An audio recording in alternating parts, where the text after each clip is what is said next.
disinfectant treatment. Are we not citizens? Or are we now second class to our own fatherland? This is what happens whenever they want to start with their usual how will I put it? When they want to use you, when they want to have their way, they will say it will affect the masses. Who are the masses? But again, Honorable Unity, if you look at the concern of, moving forward, look at the concern of the Nigerian police. This protest might get hijacked by. It will get hijacked by them. The same police you can't say it happened during the NSAS. Politicians in Rivers State. Now, wait, sir. Let me say something. Hold on. Okay. You will. I'll allow you time. I will allow you time. We've seen protests in Nigeria get hijacked by hoodlums. Who are these hoodlums? Wreak havoc. Sir, let me tell you something. Bring untold hardship. Sir, let me cut you up here. Protest hijacked by hoodlums in the present, in the very before eyes of the police. Are they still hoodlums? No, but again, are they marksmen? That's why the police would want you during the answers. People were protesting. That's why the police would want you to hold on. To be protected while you're protesting. Okay. If they find that your protest will amount to insecurity and police cannot give you cover, that protest shouldn't be allowed to go on. That's what the police is saying. You were in Rivers State here after the election when a particular political party protested in INEC office for about a week. Where were the hoodlums then? Why did the hoodlum not hijack the process? It is only hijacked by the hoodlums when the politicians have hand to hijack it. Even in the labor, there are people that are ready to take bribe to sabotage the effort, the general effort. You think? It has happened when I was a student union leader. Okay. When we want to do something that will make the VC feel we are humans, some will go to the VC. I know how to handle him. Just give me this. Once they take it, boom, they will sabotage the general effort. So that is what is happening. Have you asked yourself, why is it that whenever politicians or political parties are doing their protests, that you don't hear about hoodlums, but you only hear about hoodlums when they are doing a protest, a civil protest that will benefit the entire nation? It only happens, hoodlums only come in when politicians want the hoodlums to come in, because they knows where they can find these hoodlums. You're accusing the politicians. I'm not mentioning names. No, you didn't mention that. I'm also a politician. You are accusing politicians of having to orchestrate all of the mix. That is their work. Is their work. We are all politicians. Man is political by nature, according to philosophers. Do you have any particular evidence detailing to one protest that was sponsored? Where hoodlums were sponsored by politicians. In 2019, a protest was held by a political party to say Army did this, Army did that. How Army did what they did. Okay. There was bloodshed, confirmed and non-confirmed. In course of protesting to call for justice, some groups said, Army, thank you. Some groups started doing a thank you protest, saying, Army, we love what you did. We love what you did. Then during the answers, you and I, you know what happened. People protested to say, let SARS end. SARS have been doing this, have been doing that, which was all evident enough to say, let SARS stop. Another group came in, sponsored by humans, to say, no more NSAS. Now, among the two groups now, who should be called hoodlums? Like you said, there was no coloration to be called for any group to be called hoodlums. And a hoodlum can be you and I. Once we become hoodlums, an anti-progressive, who becomes hoodlum? When you go against the agenda for that protest and you become a hoodlum into criminality, you start looting and robbing people. Sometimes they know. See, one thing about this country is that they know where to fish. They know bad people. They also know the good ones. Once it's time for the bad people to operate, they will know how to call them. They will come. They will pay. Sometimes you see them lodge them in hotels 1 month, 2 months. once they outuse them, or their time is no more needed, they give them quick notice. All right. If you're just listening, it's Let's Talk on 99.5 Wish FM, Nigeria's business radio, your famous talk radio show in Port Harcourt. It's getting fiery here in the studios. I have Honorable Unity right here with us, and we're looking at the protests. Is it started already? 7:30. That was what Nigerian Labour Congress said here in Port Harcourt. The viability, the potency, is it still potent? Nigerian Labour Congress we've had in the past. I mean, the current administration, the current leadership of the Nigerian Labour Congress, we've seen them call up strikes at last minute, and people allege that they corrupt underhand by the leadership. And then nobody had, people took this by a falling thread, a pinch of salt, that this protest was not going to hold. Is Labour trying to prove a point that they can hold a protest? Is it necessary? That's the question we're asking this morning. And Unity, bearing his mind. All right, let's move over to the next issue on our table this morning. The president, the incumbent president, Bola Ahmed Tinubu, is to send a second ministerial nomination list of nominees. President Bola Ahmed Tinubu today will send a new batch of ministerial nominees to the Senate for screening. According to very reliable source in the Senate, the names would either come on Tuesday, that is yesterday night, or very early on Wednesday morning. Source in the Senate, names would rather come on Tuesday okay, I've said that. Now, the source exclusively told journalists that names of the new batch of ministerial nominees would be read out at plenary today. And the lawmakers added that the screening of the 28 nominees will be concluded today so that the new batch can be screened thereafter. The president sent 28 names in a bid to beat the constitutionally provided 60 days after swearing in. And then the second batch of ministerial nominees to be sent today. First off, let me start. Are you impressed with the first batch of ministerial nominees sent to the Senate for screening, those that are screened and those yet to be screened? Are you impressed with the list and the caliber of persons on that list?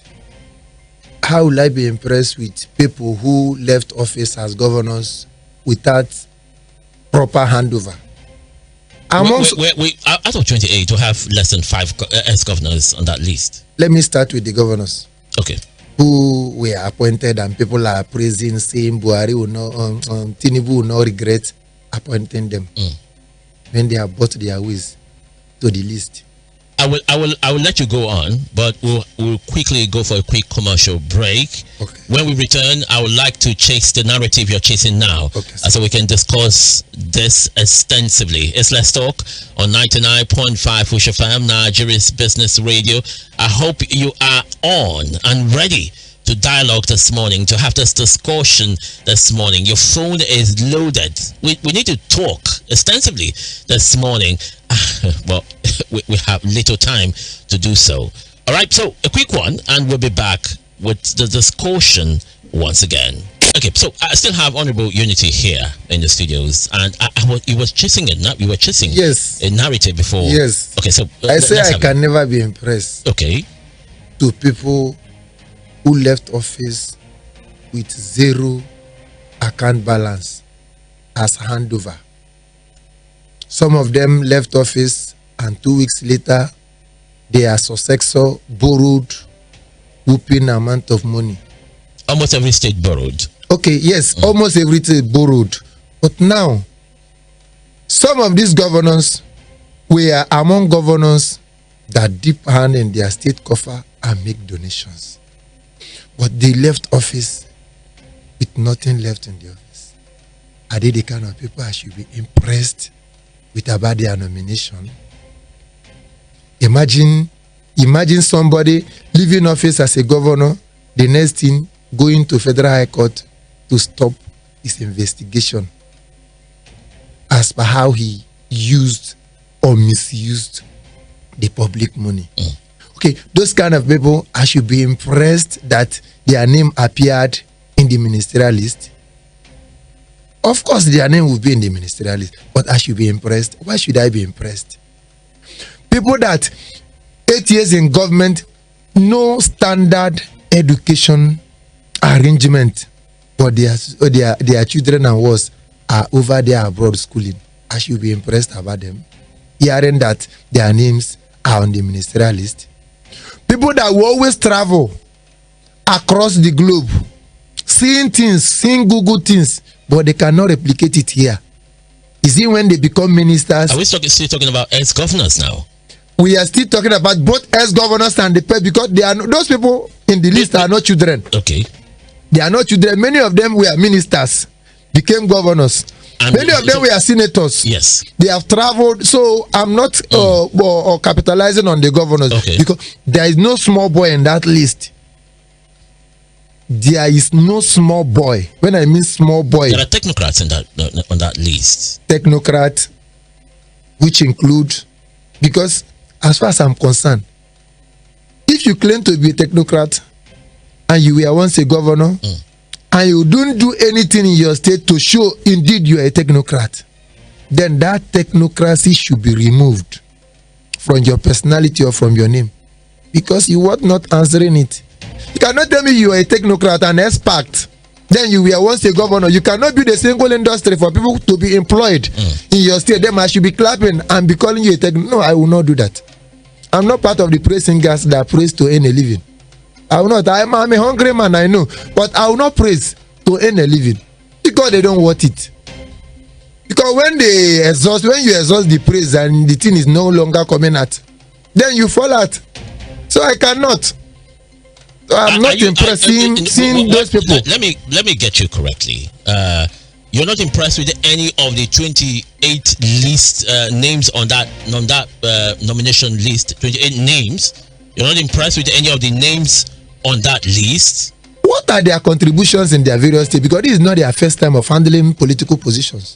This is not their first time. Some of them are handling political positions for the first time. Some of the names on that list. At federal level, not at state level. Many of them have handled position at state level. Not all. Almost all of them. But not all. Okay, let me believe you. Not all. But them, what are their contributions in their various states? You mustn't be a political actor before you do something. For their name to surface in that. For instance, now using people like Belema Oye as a case study, and their name happens to appear in the list. You cannot come here and tell me he's a small boy. Those are people. Those are the kind of names I believe are also there from different states. What are their contributions in their various states? Do they run any company that they will say we have employed 2-3 persons? Even if it's a pure water company, all they think about is their family. Go to their various homes. You see them operating generator day and night while their neighbors are living in darkness. So, in your estimation, what should have been the 13 names we're expecting today, the second list? What would have impressed you? What names would you have seen on that list that you would have said, okay, the president might be thinking in the right direction? Okay. Just give me an example in light, because you seem not to be impressed with the 28 names already. If I hear names like Innocent Chukuma, people that we know this is what they have up. Okay. And it is very crystal within and around us. At least when people like Innocent Chukuma are in the ministerial list, they know what they put in place that the company will remember them of when they are no longer there. Even when you do not have experience at that level. I mean, you can run personal business and not have the requisite administrative experience to run a ministry in the Federal Republic of Nigeria. If you can run a private business well, if you can run a private business well, if you can run your family well, then you can run well anything anywhere in the world. That is why many of them fail. All right. The phone lines are buzzing already. The president has sent the second list of ministerial nominees today. What names is it? I'm not going to look at the what the law says about that action. Is it against the law? But I don't have a lawyer as a guest this morning, so I'm going to shelve that. 0708029 5995 is the number to call this morning. 0708029 5995 0907 0849073. If you're a lawyer, let's hear the legal angle from it. The ministerial nomination list was not comprehensively sent. It was sent in parts, and this second part will beat the 60 days as stipulated by law. All right. So, hello. Good morning. Hello. Good morning. Please stay away from where you are. The noise is something else. All right. What's your name? All right. That noise was something else, so that we don't damage the ears of the people listening to us this morning. All right. The number is 0708029 5995 and then 0708 0907 084 9073 0907 084 9073. You can send a text message to 0702 500 2007. What do you think about the protests about to be embarked upon by the Nigerian Labour Congress? Is it not too early? Is it necessary at this time? Shouldn't we have given the government some time to fashion out a way to quell all of this? Hello, good morning. All right, the noise we're having is.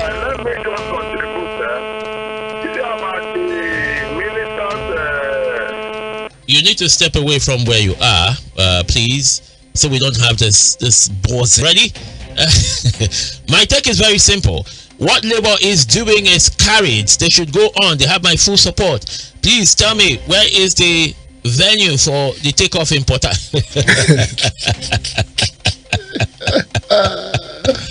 Oh my God, Olaoluwa is your name. All right, the next text message is coming from Ben. Okay, let me take this call. Hello, good morning. Yes, good morning. Good morning. What's your name? Where are you calling from? This is the radio senator, Mr. Andrew Ajayi. Mr. Andrew Ajayi, you're welcome. Very well. The question you asked are very simple.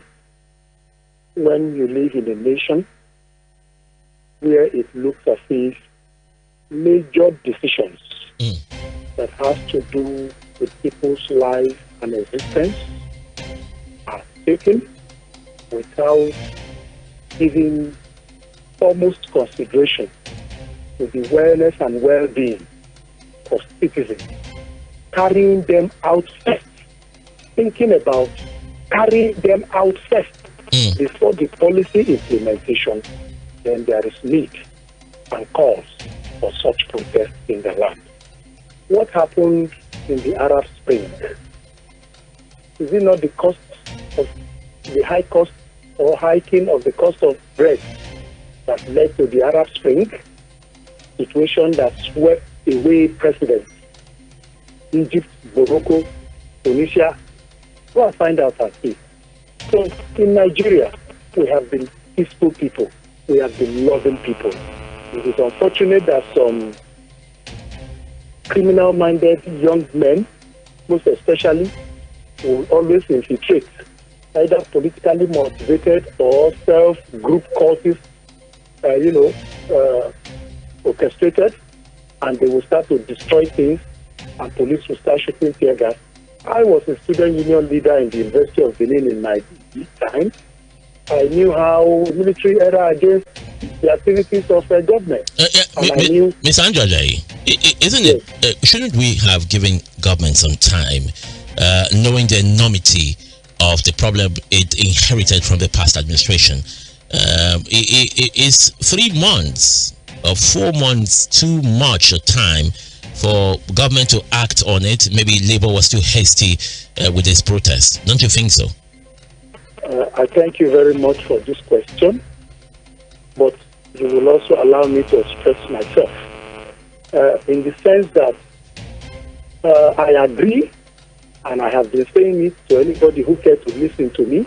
The current economic quagmire, hardship that we are, is not caused by Bola Ahmed Tinubu.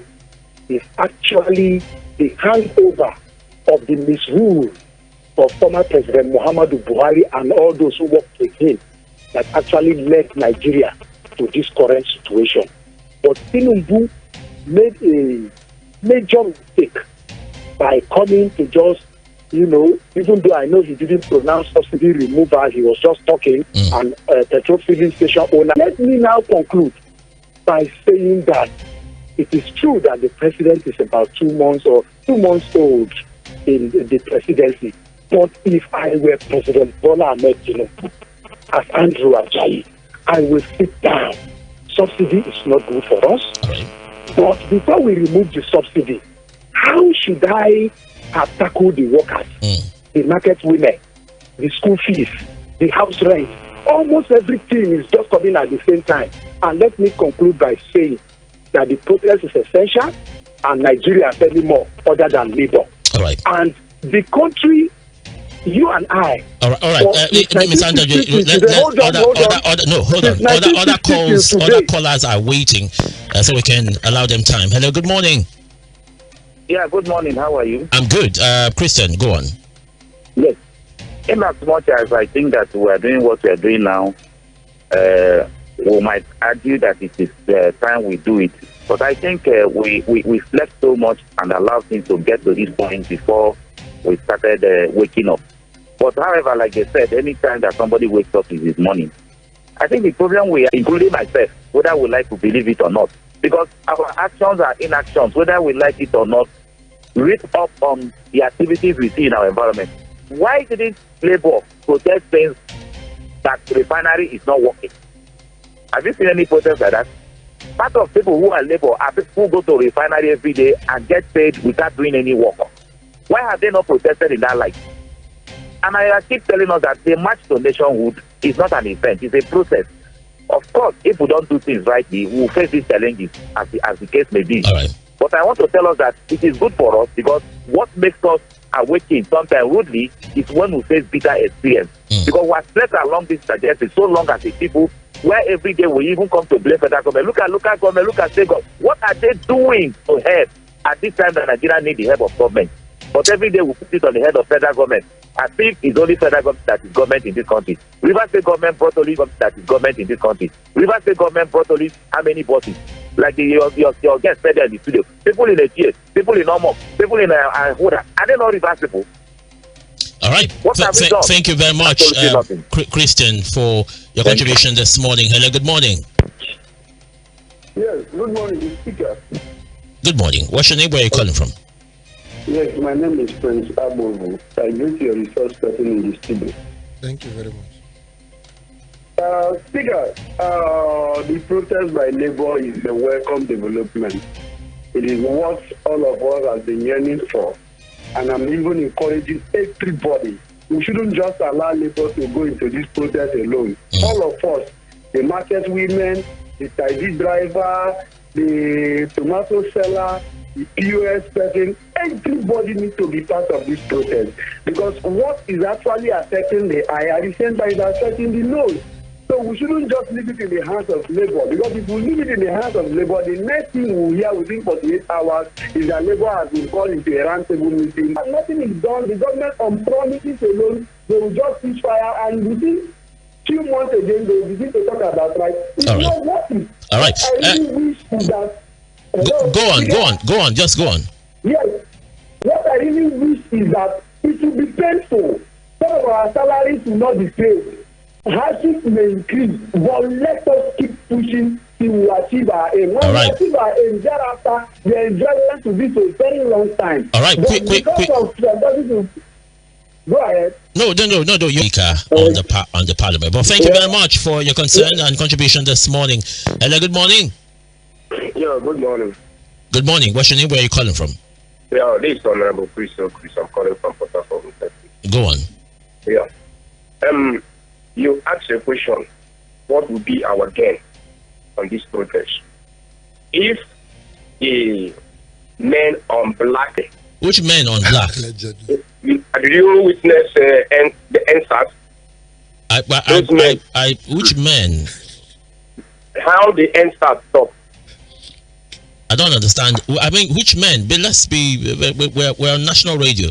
Which men? When you say men on black on SUV, on that very day of the protest, okay, we see some men with the jeep. You saw? Were you at the grounds of the arena, the venue of the protest? Just like you are in the studio, then are you seeing me? How do I know that you're in the studio? I'm asking you a question. You said you saw men. Where did you see them? I borrowed allegedly now. That's what I'm saying. Even when you are alleging, where did you see the men? It's on video. You saw men, black men. Yes. Okay. We saw them. Come out of an SUV. Those men, that very day, they were chasing the people that are doing the protest. Okay. We saw them. So now you listen to the IG. Where is he pointing his listen to?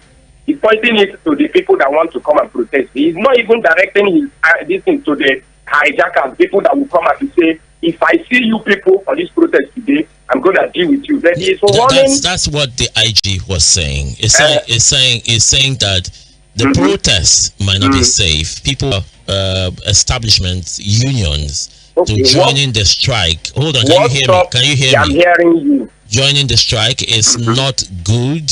That people should be allowed so that businesses would not be grounded. That's what the Nigerian police force is saying.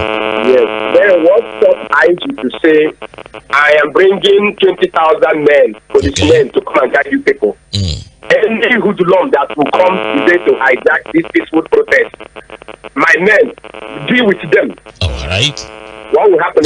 That's a good one. That's it. So now to tell you, before the police, maybe the police's proper clearance was not suffered. We do not have that so far pointed out. I know they are getting no problem. I get what you're saying. Hello, good morning. Yeah, Cosby, the radio senator. Can I conclude now? No, you have. I gave you 2 minutes 34 seconds. You are the one who disturbs people's conversation. No, I'm not. Hello, good morning. Hello, good morning.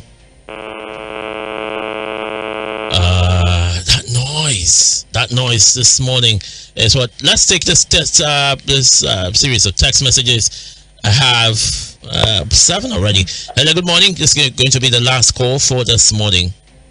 Hello, good morning. Yeah, good morning. Uche calling you from Port Harcourt. All right, Uche, quickly, 1 minute. Go on. Thank you very much. It is quite unfortunate that some of us, more especially those that we think should know better than us, are trying to auto people that will help us. How on earth do you move putting things on ground? Mr. President told us that they have saved $1 trillion or million. My worry is available to use. Even the IG of police giving warning for those that want to protest. Labor, if it is their sincere, they are even protesting for police themselves also.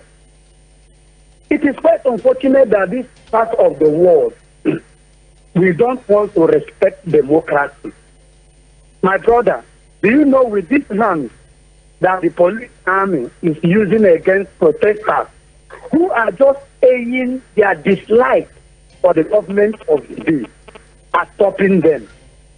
It's simply to say that protest is very country.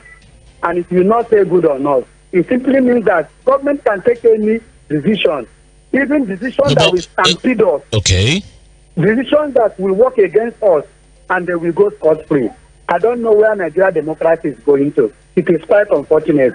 May God help us. All right, thank you very much for your contribution. He was worried that it is beginning to look as though government would not allow protests to go on in a democratic process, conjuring all sorts of excuses to stop protests from going. That's what the statement was saying. A few text messages here.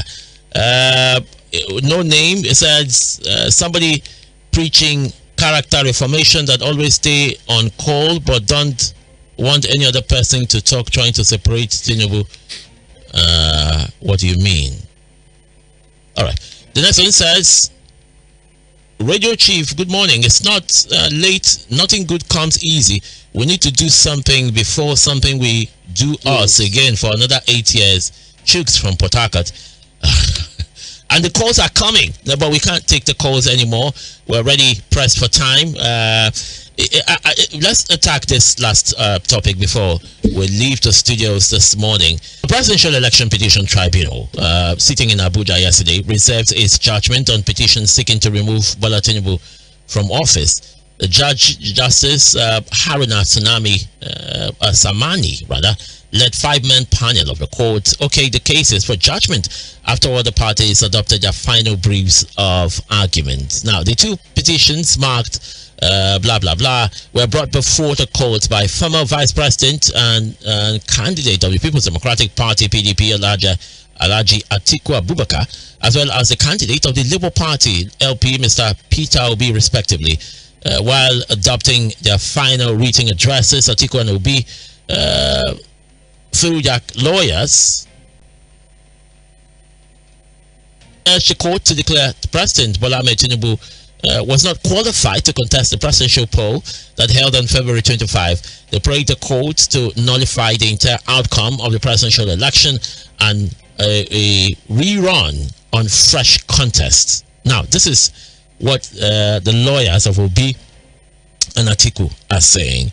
Nigerians are polarized, divided in terms of what will come out of the courts. Some are saying, hey, the court is hand-tied, compromise. They are seeing all sorts of accusations. Some are saying, no, the court is the last hope of the common man. Is a judgment that will come out of the tribunal. Would it go down? I mean, is it not already? Are we not already?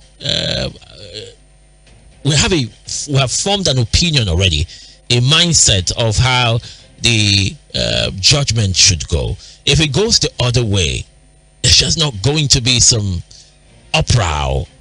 Some I'm looking for a milder, a word that would not hurt people. I mean, will it go down well with all and sundry? Okay. Already we have divided opinion. We have people saying the court cannot, from what we are saying, the CJN is this and that, the court cannot give a fair judgment. Okay, according to the court proceeding yesterday, when the lawyer to APC and Tinubu made a statement that in the history of Nigeria, that there have never been any kind of notification of presidential election. Yes. Now, Chris Uche, the lead counsel to Atiku, made this particular statement, and I read, nobody should use the line of "it has never happened before" and deny the righteous the right to justice.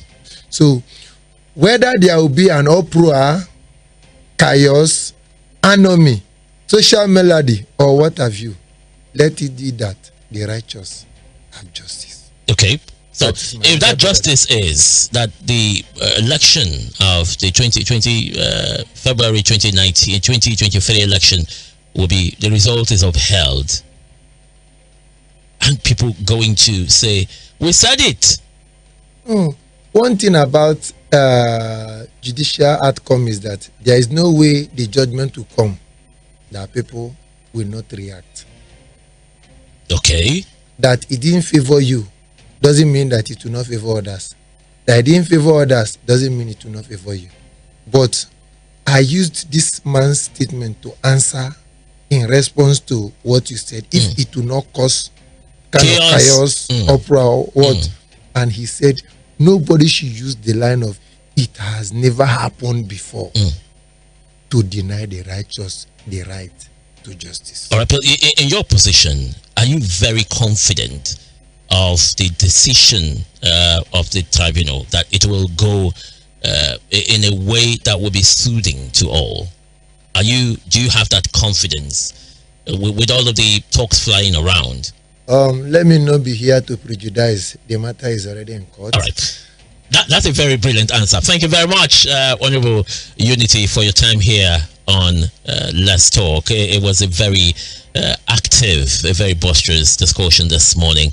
Hoping to have more discussions with you on national issues. Thank you very much. No problem, sir. Thank you for having me as well. All right, and thank you to everyone who listened in, called in, made contributions. We don't take it for granted. There's no issue with anybody. All right, the stance has always been when you're given time to talk, see how you can summarize as quickly as possible, so that you can allow other people time to ventilate, other people time to speak on issues. All right, it's equity and equality. That's what we preach here, and so we don't unnecessarily outdo ourselves. My name is Cosby Jones.